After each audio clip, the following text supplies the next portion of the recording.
जय हिंद दोस्तों, मैं हूं आशीष और आप सबको इंडिया में जान पर स्वागत है।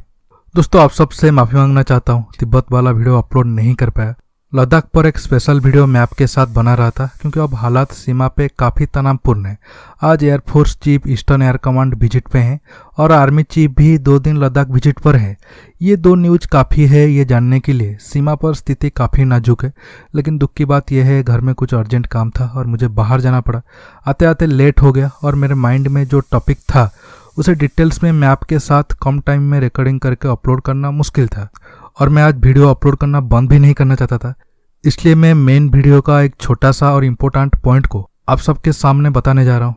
देखिए, मैं आपको ब्लैक टॉप हिल के बारे में तो पहले बताया था, ये भारत के लिए ज़रूरी है और इसके आसपास जो चाइनीज इलाका है अब वहाँ पर इंडियन आर्मी नज़र रख सकेगी और हमारा ताकत काफ़ी बढ़ जाएगा चीन के खिलाफ। लेकिन आज मुझे उस एरिया का एक डिटेल्स मैप मिला है जिसे देखकर मुझे काफ़ी खुशी हुई और आपको भी काफ़ी खुशी होगा देख के।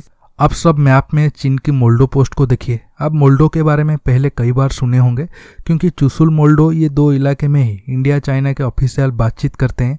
चुशुल इंडिया में है, मोल्डो चीन के कब्जे वाला इलाके यानी कि अक्साई चीन में है। आप मैप में देख पा रहे होंगे मोल्डो में चीन का बड़ा बेस है। लेकिन खुशी की बात यह है अब मोल्डो के 3 तरफ इंडियन आर्मी तैनात है। ब्लैक टॉप हिल, गुरुंग हिल, मगर हिल।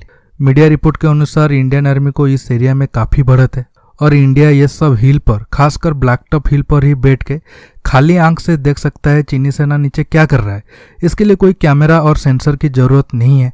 सबसे बड़ी बात यह है दोस्तों, इस इलाके से थोड़ी किलोमीटर दूर ही आज़ाद भारत का सबसे बड़ा जंग रेजांगला की लड़ाई लड़ा गया था। रेजांगला पास इस एरिया के नज़दीक है। भारत 1962 में जरूर चीन से हारा था, लेकिन रेजांगला में हमारे वीर जवान जिस तरह से लड़े थे उसे चीन आज तक नहीं भुला होगा। हमारे 120 वीर जवानों ने 1300 से ज़्यादा चीनी सैनिकों को मारे थे। लेकिन अब ब्लैक टॉप हिल पर भी इंडियन आर्मी तैनात होने से इंडिया की ताकत काफ़ी बढ़ गया है। अब जंग हुआ तो चीन आगे आना तो दूर की बात है, मोल्डो जैसा बड़ा एरिया चीन के हाथ से जाएगा। दोस्तों, अब मैं मेजर शैतान सिंह और रेजांगला की लड़ाई के बारे में बताऊंगा, कैसे हमारे वीर जवान चीन के विशाल सेना का सामना किया था और उन्हें करारा जवाब दिया था। जानने के लिए आप आखिर तक ये वीडियो को देखते रहिए और ज़्यादा से ज़्यादा लाइक शेयर करना मत भूलिए। अगर आप पहले से जानते हो तो स्किप कर सकते हो। देश का इतिहास भारतीय सैनिकों के साहस, बलिदान और बहादुरी के किस्सों से भरा है। ऐसे कई मौके आए जब मुट्ठी भर भारतीय सैनिकों ने दुश्मनों को सिर्फ शर्मनाक हार ही नहीं दी बल्कि उनके नापाक मंसूबों को भी खाक में मिलाया है। 18 नवंबर 1962 की सुबह लद्दाख की चुशुल घाटी बर्फ से ढकी हुई थी। माहौल में एक खामोशी सी थी, लेकिन ये खामोशी ज़्यादा देर तक नहीं रह सका। तड़के सुबह घाटी के शांत माहौल गोलीबारी और गोलाबारी से गूंज उठा।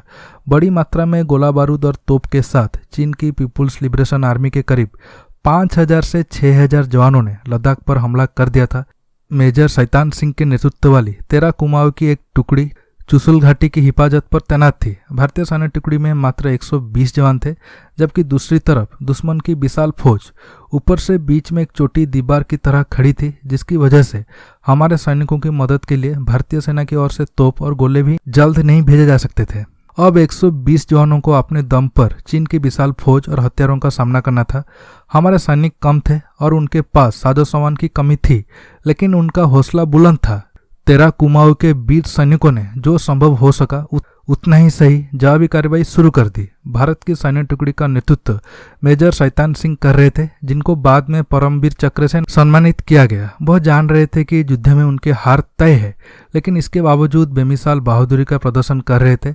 उन्होंने दुश्मन की फौज के सामने हथियार डालने से मना कर दिया और असाधारण बहादुरी का परिचय दिया। मेजर शैतान सिंह की टुकड़ी ने आखिरी आदमी, आखिरी राउंड और आखिर सांस तक लड़ाई लड़ी। 13 कुमाऊं के 120 जवानों ने चीन के 1300 के करीब सैनिक मार गिराए, लेकिन विशाल सेना के सामने वो कब तक टिकते। उनमें से 114 सैनिक मातृभूमि की रक्षा के प्रति खुद को कुर्बान कर दिया। 6 सैनिक जिंदा बचे थे, जिन्हें चीनी सैनिक युद्धबंदी बनाकर ले गए थे। बाद में उन्हें चीन ने छोड़ दिया था। आप सोचो, आज से 60 साल पहले हमारे वीर जवानों ने उस एरिया में चीन को कैसे जवाब दिए थे। अब तो इंडियन आर्मी पहले से ही ऊंचाई पर है। चीन गलती की तो पूरा मोल्डो एरिया ही उसके हाथ से जाएगा। दोस्तों, आज के टॉपिक में बस इतना ही। ये वीडियो आपको कैसा लगा नीचे कमेंट करके बताइए। ये वीडियो को लाइक शेयर करने के साथ साथ मेरे चैनल को सब्सक्राइब करना मत भूलिए और सब्सक्राइब बटन के पास जो बेल आइकन है उसे भी प्रेस करिए ताकि आगे आप मेरे आने वाले वीडियो को मिस ना कर सके। दोस्तों, रहता हूँ। बहुत जल्द एक न्यू टॉपिक के साथ मिलूंगा। नमस्कार, जय हिंद।